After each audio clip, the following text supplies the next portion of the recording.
Hello and welcome back to Bankopedia. Friends, इस video में हम आरआरबी के एग्जाम की बात करेंगे, चाहे वो पीओ हो चाहे ऑफिस असिस्टेंट। लास्ट वीक रह गया है आरआरबी के एग्जाम के लिए, और जो ये लास्ट वीक में आपकी जो प्रिपरेशन का जो फाइनल टच होगा वो आपके फाइनल मार्क्स में जरूर से उभर के आएगा, जरूर से शो करेगा। ठीक है, तो फाइनल टच बहुत जरूरी है। किस तरीके से आप अपनी प्रिपरेशन को एंड करते हैं वो डिटरमाइन करता है एग्जाम में आपका स्कोर क्या होने वाला है। ठीक, तो ये बहुत जरूरी है। तो आरआरबी का एग्जाम एक ऐसा एग्जाम है जिसमें सिर्फ दो ही सेक्शन होता है, रीजनिंग और क्वांट। रीजनिंग और क्वांट, और बहुत ज्यादा लोगों को ये डाउट रहता है कि पहले रीजनिंग को अटेम्प्ट करना है कि पहले क्वांट को अटेम्प्ट करना है, किसको अटेम्प्ट करने पे ज्यादा रिजल्ट अच्छा आता है, किसको पहले अटेम्प्ट किया जाए। और सेकंड आता है कि अटेम्प्ट कितने होना चाहिए। अगर पेपर इजी आ गया तो मेरा अटेम्प्ट कितना होना चाहिए, पेपर मॉडरेट आ गया तो मेरा अटेम्प्ट कितना होना चाहिए, या पेपर हार्ड आ गया तो अटेम्प्ट मेरा कितना होना चाहिए। तो गुड अटेम्प्ट क्या होना चाहिए पेपर में, जो इस तरह ट्रेंड चल रहा है उस हिसाब से गुड अटेम्प्ट क्या होना चाहिए, पहले रीजनिंग अटेम्प्ट करना चाहिए या पहले क्वांट अटेम्प्ट करना चाहिए, किस पे पहले हमें फोकस करना चाहिए, ये सारी बातें हम इस वीडियो में करेंगे। बहुत अच्छी वीडियो है जो होने वाली है। बहुत सारे आपके डाउट क्लियर होंगे इस वीडियो को देखने के बाद। ठीक है, देखिए मैं अपना तरीका बताऊंगा कि देखिए मेरा बैकग्राउंड क्या है। मेरा बैकग्राउंड मैथ्स है, मैथ्स बैकग्राउंड का हूं, लेकिन मेरा रीजनिंग स्ट्रांग है। मैं मानता हूं कि मेरा रीजनिंग स्ट्रांग है, इसलिए मैं क्या करता हूं, पहले रीजनिंग को अटेम्प्ट करता हूं। और आपका क्या स्ट्रांग है वो आप अपने हिसाब से जानते होंगे। आपको जो आपका स्ट्रांग है उसको पहले अटेम्प्ट करना है। ऐसा क्यों है ये सारी बात मैं बताऊंगा।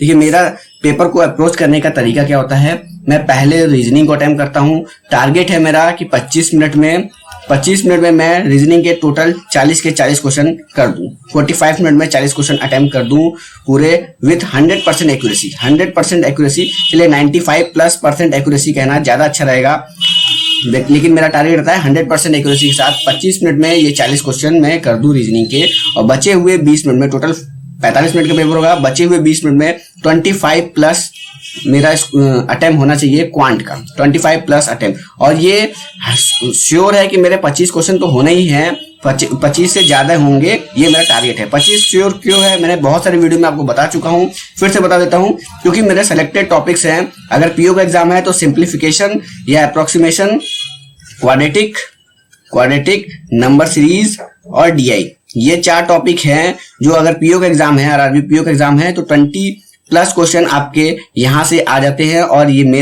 मेरा खुद का टारगेट है कि 15 मिनट में मैं ये 20 क्वेश्चन सॉल्व कर देता हूं, और बचे हुए 5 मिनट में जो अदर क्वेश्चन बचे इसके अलावा वो सॉल्व करता हूं। ठीक है, तो 25+ क्वेश्चन मेरे अटेम्प्ट हो ही जाते हैं क्वांट सेक्शन से। तो ओवरऑल 60+ अटेम्प्ट का मेरा टारगेट रहता है विथ 100% एक्यूरेसी। अब पेपर पे डिपेंड करेगा कि मेरा ये अटेम्प्ट 60+ से 70+ होता है या 75+ होता है। वो कैसे होगा ये भी मैं अभी बताऊंगा। ठीक है, पहले ऑफिस असिस्टेंट की बात कर ले। अगर ऑफिस असिस्टेंट का एग्जाम है तो यही 4 टॉपिक आपको 25 क्वेश्चन यहां से आ जाते हैं, 25+।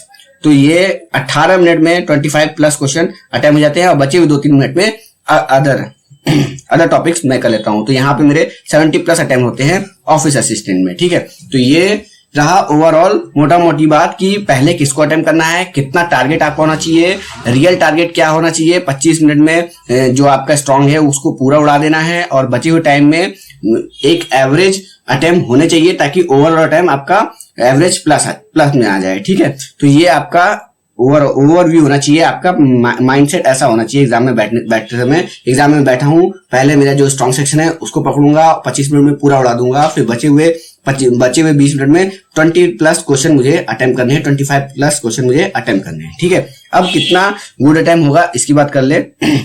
देखिए रीजनिंग और क्वांट, यही 2 टॉपिक है, रीजनिंग और क्वांट। अब पेपर में कुछ प्रोबेबिलिटी होंगी, क्या होगा, या तो रीजनिंग इजी आ जाएगा और क्वांट भी इजी आ जाएगा, तो ओवरऑल पेपर भी इजी कहलाएगा कि हाँ पेपर इजी आया था।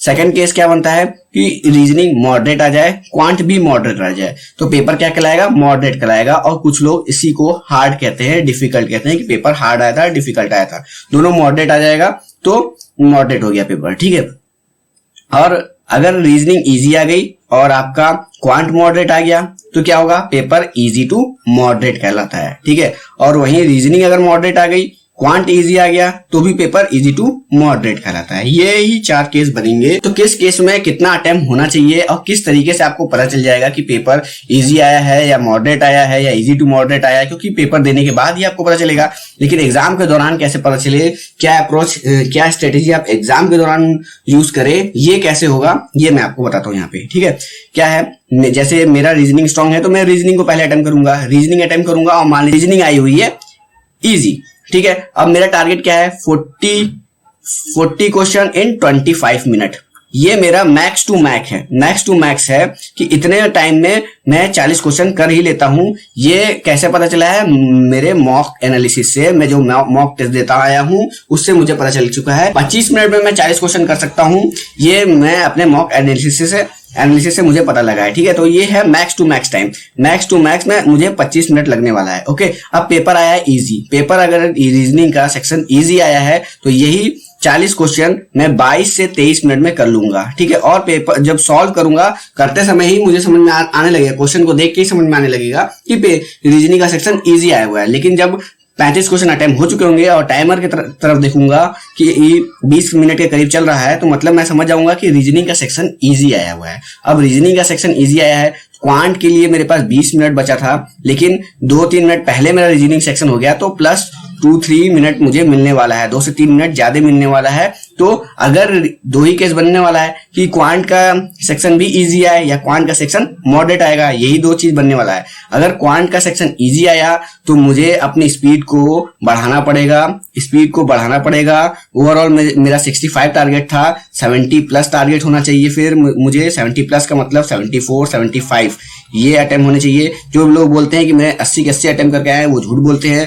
0.01% ही कोई ऐसा होगा जो 80 के 80 अटेम्प्ट करके आता है। हाँ, 76, 77, 78 अटेम्प्ट वाले तक को मैं जानता हूं। मैं खुद 76 अटेम्प्ट कर चुका हूं, 78 अटेम्प्ट करने वाले तक को जानता हूं। लेकिन 80 अटेम्प्ट कोई करके आया है, या तो वो झूठ बोल रहा है या फिर वो ब्रिलियंट है, तो उसकी बात अलग है। ठीक है, तो स्पीड बढ़ाना पड़ेगा। इजी आया है तो स्पीड बढ़ाना पड़ेगा। 70 प्लस अटेम्प्ट मतलब 74 to 75 अटेम्प्ट करना पड़ेगा। ये सारी बातें मैं 95+ एक्यूरेसी की कर रहा हूं। ठीक है, एक्यूरेसी से कोई वो नहीं चलेगा, समझौता नहीं चलेगा। अब कैसे पता चलेगा कि इजी आया हुआ है क्वांट, जब आप अपने सेलेक्टेड टॉपिक्स पे जाएंगे, simplification, quadratic, number series, DI, ये सब, तो आपको पता चल जाएगा। सिंप्लीफिकेशन अगर इजी आया हुआ है, क्वाड्रेटिक में 2-3 क्वेश्चन आपके ट्रिक से सॉल्व हो जा रहे हैं, नंबर सीरीज सिंपल सा दिया हुआ है, तो 2-3 टॉपिक सिंप्लीफिकेशन, क्वाड्रेटिक को सॉल्व करते ही आपको समझ में आ जाएगा कि क्वांट का सेक्शन भी इजी आया हुआ है। क्वांट का सेक्शन भी अगर इजी आया हुआ है, स्पीड अप करिए, फटाफट से करिए, एक्यूरेसी को मेंटेन करते हुए। जो अगर इजी आया हुआ है तो क्या होगा, 20 मिनट में आप ये सारे क्वेश्चन करने वाले थे, 18 मिनट में, 20 मिनट में ये सारे क्वेश्चन करने वाले थे, 15 मिनट में करने की कोशिश करिएगा क्योंकि इजी आया हुआ है। 2-3 मिनट आपका रीजनिंग से बचा हुआ है, वहां से कवर अप करिएगा और 74, 75 तक आपको अटेम्प्ट पहुंचाना पड़ेगा। ठीक है, और अगर यहीं पे क्वांट आ गया है मॉडरेट, क्वांट आपका अगर आ गया है मॉडरेट, आपको सिंप्लीफिकेशन ही टफ लगने लगे हैं, क्वांट मतलब आ गया है मॉडरेट, क्वांट मॉडरेट आ गया है, तो आपको स्पीड नहीं बढ़ानी है, एक्यूरेसी को मेंटेन रखना है। और जो आपका टारगेट है कि 20 मिनट की जगह 22-23 मिनट मिला है, 22 से 23 मिनट में आप अपने एज यूजुअल 25 प्लस अटेम्प्ट कर ले।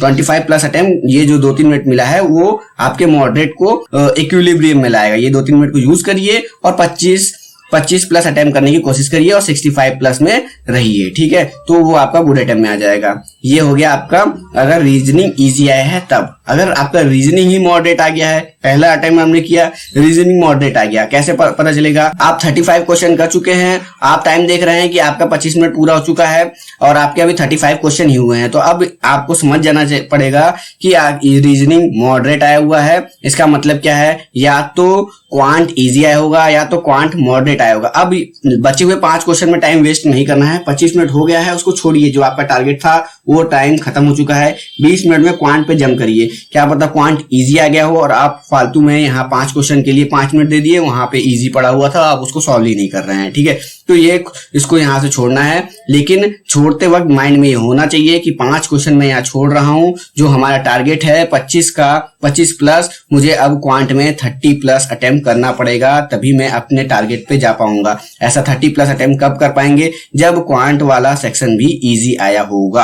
अगर क्वांट वाला सेक्शन इजी आया है तो आपको स्पीड अप करके 30+ अटेम्प्ट क्वांट में करना पड़ेगा, ठीक है। और अगर क्वांट वाला सेक्शन भी इजी नहीं आया है, वो भी मॉडरेट आया है, तो दोनों सेक्शन मॉडरेट है, पेपर मॉडरेट आया है, मॉडरेट टू हार्ड आया है, मतलब आप 35 क्वेश्चन रीजनिंग में कर पाए हैं और आपका जो टारगेट है 25+ का क्वांट में, वो 25+ की जगह 25 ही रह गया है। ओवरऑल आप 60 ही अटेम्प्ट करके आ रहे हैं। आपका टारगेट था 65+, लेकिन 60 करके आ रहे हैं, तो ये भी एक अच्छा अटेम्प्ट है अगर पेपर मॉडरेट आया हुआ है। मतलब दोनों चीज टफ आ गई हैं, जो कि आजकल नहीं हो रहा है। आजकल के एग्जाम में क्या आ रहा है, दोनों सेक्शन ही ईजी आ रही है। लोगों को भले ही वो मॉडरेट लगता है, जिनको वो कमेंट करते रहते हैं जब वो कट ऑफ एनालिसिस की वीडियोस लोग डालते हैं, कमेंट करते हैं नहीं इतना टफ आया था, उतना टफ आया था। कुछ जब कट ऑफ आता है तो पता चलता है कि अरे वो तो बाहर हो गए हैं, ठीक है। सब पढ़ाई करने में लगे हुए हैं, पढ़ने में लगे हुए हैं, सब तेज हो गए हैं। कट ऑफ 60 के नीचे तो जानने से ही रहा, क्योंकि बहुत ज्यादा कंपटीशन हो गया है इस टाइम पे।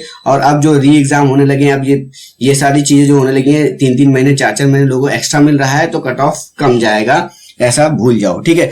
नॉर्मलाइजेशन जरूर से होगा, नॉर्मलाइजेशन का इफेक्ट अपने दिमाग में रखना है, इसीलिए मैं बार बार एक्यूरेसी को बोल रहा हूँ। एक्यूरेसी मेंटेन रखनी है। देखिए नॉर्मलाइजेशन का क्या फायदा होगा, अगर आप स्पीड में हैं और 80 के 80 क्वेश्चन अटेम्प्ट करके आ गए हैं विथ 90% एक्यूरेसी। 90% एक्यूरेसी भी खराब नहीं है, लेकिन 80 क्वेश्चन पे 90% एक्यूरेसी मतलब आपने 8 क्वेश्चन गलत किए हुए हैं। 8 क्वेश्चन गलत किए हैं तो मतलब मार्क्स आपके आ रहे हैं 70 मार्क्स आ रहे हैं। वहीं किसी ने 75 क्वेश्चन अटेम्प्ट किया है विथ 95+। 95+ मतलब मानते हैं 96% एक्यूरेसी के साथ किया है। 96% एक्यूरेसी के साथ किया है मतलब उसने 3 क्वेश्चन गलत किया है। 3 क्वेश्चन गलत किए हैं मतलब उसके मार्क्स कितने आ रहे हैं? 3 क्वेश्चन गलत करने पे उसके मार्क्स आ रहे हैं 72, और 3 का गलत का 1.5 नंबर जाएगा 3 गलत का, तो कितना हो गया 70.5। अब 75 क्वेश्चन करने पे उसके मार्क्स है 70.5 और 80 क्वेश्चन करने पे उसके मार्क्स है 70। तो ऐसे ही वो इससे लीड में है। उसके बाद से जब नॉर्मलाइजेशन होगा तो इसको मिलेंगे कम मार्क्स। जो इसके 70 है ना, 70 घट के हो जाएंगे 69, 68 हो सकते हैं, 68 तक जा सकते हैं, और इसके मार्क्स बढ़ेंगे क्योंकि इसका एक्यूरेसी बहुत अच्छा है। तो इसके मार्क्स 70.5 की जगह बढ़ के 71.5 या 72.5 भी हो सकता है। इसलिए एक्यूरेसी पे ज्यादा ध्यान रखिए और वो अपना एक माइंड सेट और टारगेट लेके एग्जाम में जाइए कि हाँ मेरा ये स्ट्रांग है, मुझे इतने टाइम में इसके इतने क्वेश्चन करने हैं और मुझे इतने टाइम में इस सेक्शन के इतने क्वेश्चन करने हैं। और अगर अभी तक आपने ये सब चीजें नहीं सीखा है, नहीं बनाया है कि आपका कौन सा स्ट्रांग है, आप कभी रीजनिंग से स्टार्ट करते हैं, कभी क्वांट से स्टार्ट करते हैं, तो मेरे भाई एग्जाम में तुक्का नहीं लगेगा, एग्जाम में आप फंस सकते हैं। अभी भी 1 हफ्ते का टाइम है, डेली 2 से 3 इससे कम मॉक टेस्ट लगाना ही नहीं है। 3 से 4 हो सकते हैं, लेकिन 2 से कम नहीं लगाना है। 2 से 3 मॉक डेली लगाओ और उसको एनालिसिस करो, अच्छे से एनालिसिस करो। एनालिसिस करने नहीं आता है उस पर भी डिटेल में वीडियो मैंने डाला है, 15-16 मिनट का होगा, उसको भी देख लो। और कैसे मॉक टेस्ट एनालाइज करते हैं उससे तुम्हें पता चल जाएगा कि रीजनिंग तुम्हारा स्ट्रांग है या क्वांट स्ट्रांग है। और एग्जाम में जाना तो एकदम माइंडसेट क्लियर होना चाहिए कि पहले किसको अटेम्प्ट करना है, क्या टारगेट्स आपके दिमाग में बने होने चाहिए कि इस सेक्शन में इतने टाइम में इतना अटेम्प्ट मुझे देना है। अगर नहीं हो रहा है तो पेपर टफ आया है, हो रहा है पहले हो जा रहा है तो इजी आया है, उसी टाइम पे हो रहा है तो सही चल रहा है सब चीज, ठीक है। आई होप आपको ये वीडियो थोड़ी हेल्पफुल लगी होगी। अगर लगी है तो लाइक करिएगा। मिलते हैं नेक्स्ट वीडियो में। Thank you friends.